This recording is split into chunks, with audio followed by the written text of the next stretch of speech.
everybody, welcome back to my channel. I have a layout for cut to you today. This is the cut file I'm going to be using. I initially started off thinking I was going to use this nice large photo, but as I started to create, it didn't work, so that'll change. I'm also using these beautiful fall Echo Park products. They came in my cherry box for the month of October. So I thought they would be super fun to use on this page. I'm going to start by backing my cut file with this 6x6 paper pad. And once I had that all done, I wanted to add a little zhuzh to this cut file. So as many of you know, I do enjoy backing a cut file, but then I also like to add little details to it to make it unique and kind of stand out. I'm going to start by adding some foam tape to the back of the little panel that goes on the front of the book. And then I'm also going to go ahead and grab my glossy accents, and I'm going to add glossy accents inside the A, B, and C of this cut file. What that's going to do is it's going to just provide a different texture, a different look, and help to kind of pop some of those fun details that are in the cut file. And I'm going to set that aside to dry overnight. It's going to take a while. Glossy accents, nouveau drops, all those kinds of things. It is best to just give them the time they need to cure and dry thoroughly. And here's where we flip out the photo. So the big photo was not going to work. I wasn't happy with the way it was sitting with that cut file, so I went through my photos and I found another photo from the exact same photo shoot, same day, same outfit, same everything, just printed at 4x6 instead of, it's a different pose, but it's just printed at 4x6 instead of 8x10. And so what I'm going to do is I cut the leaf paper to 4x6, and now I'm cutting a little bit of my photo down. And what that's going to do is it's just going to provide me with a 4x6 matted photo. There was a lot of open space on this particular pose, so it worked out really well.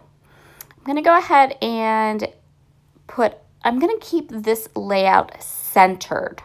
So I'm still kind of dealing with my hand a little bit in this video. And so a lot of my design kind of ideas were based off the fact that backing that cut file took a lot out of me.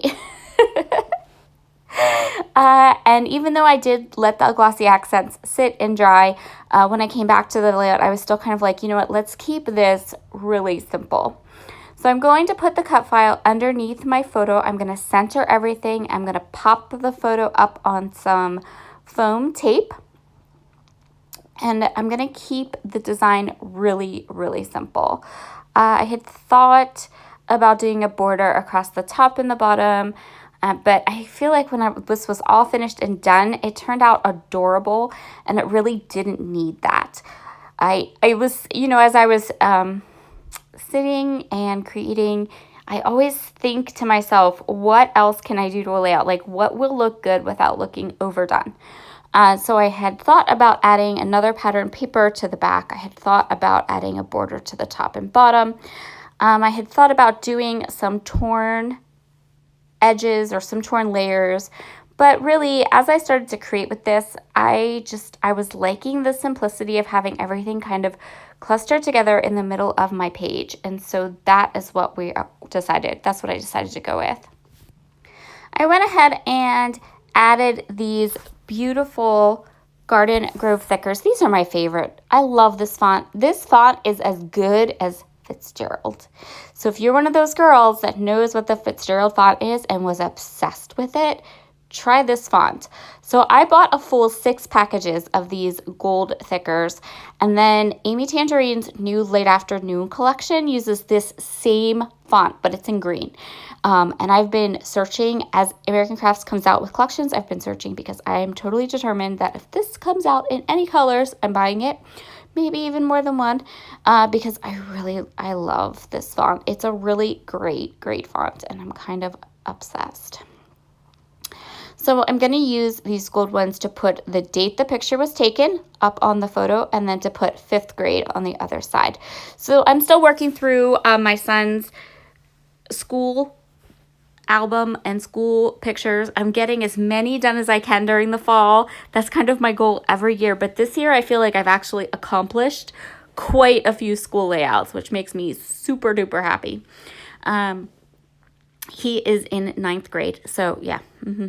But then I do have some, I kind of put his album together, and I did actually get a lot of school stuff done. So while chronologically this is the next layout I needed to do and he's in 5th grade, I have most of his 6th grade done.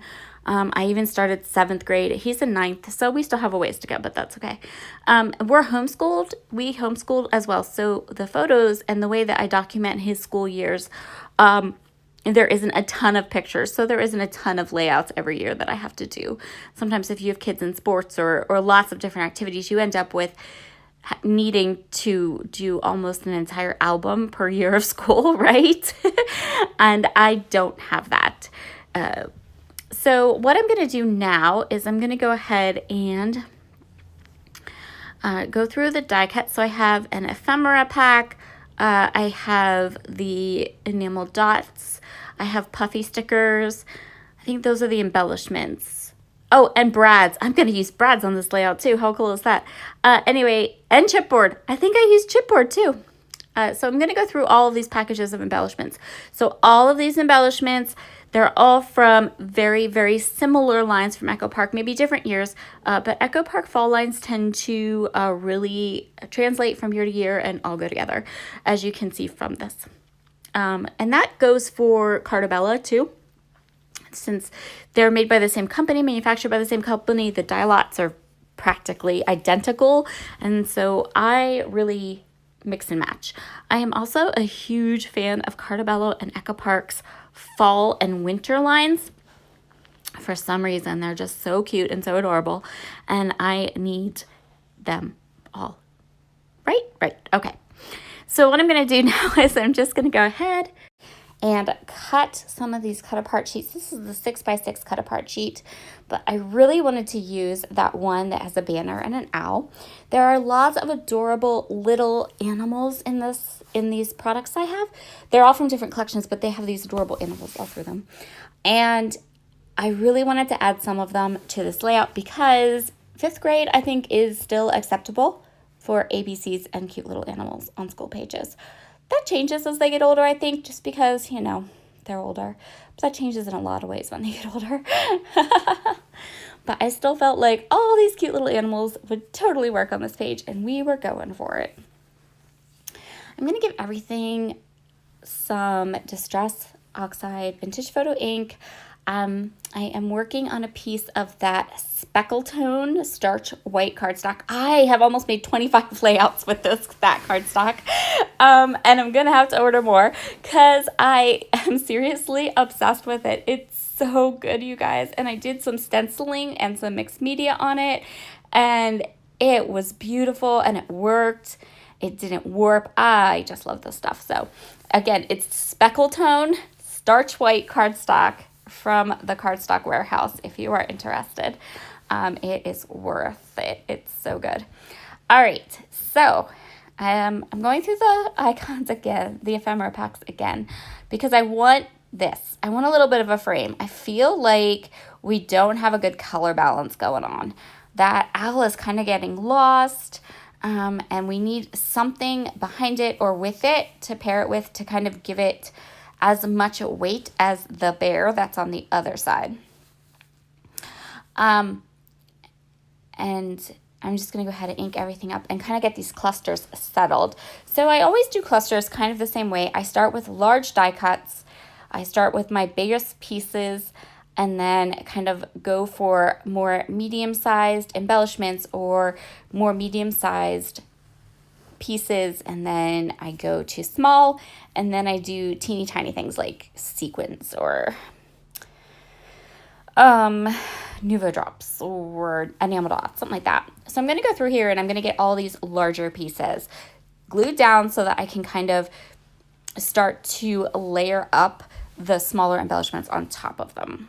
So because these fall products came from my October cherry box, they came with this pack of brads and chipboard.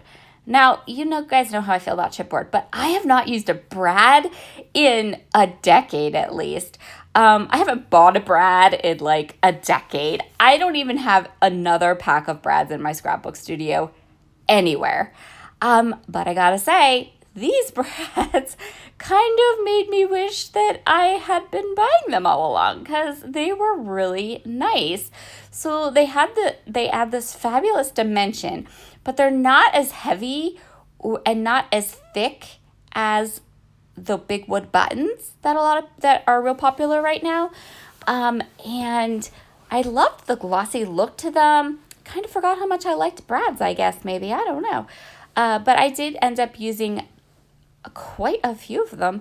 I found one that had a little apple on it, and I thought, you know what? Apple school, that's pretty perfect. So then I'm going to go through and try to add a couple more apples. There's a puffy sticker apple that I add. The puffy stickers for this collection, Echo Park ones. Now, I'm pretty sure probably all of their puffy stickers like that, but this is the first time I've ever used Echo Park puffy stickers. They're not what you expect. They're a little plasticky and a little hard. They're not like that super smooshy puffy sticker material, but they did the job and they stuck, which, that's always a good thing when stickers stick.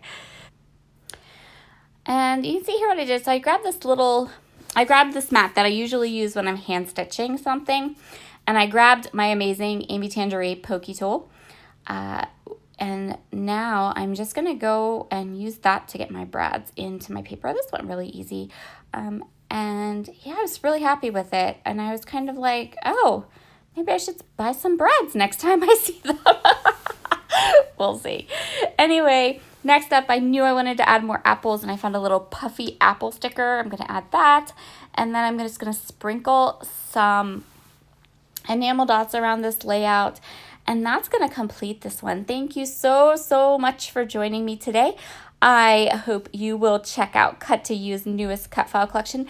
There's lots of fun school cut files. I love this book one. It's so cute.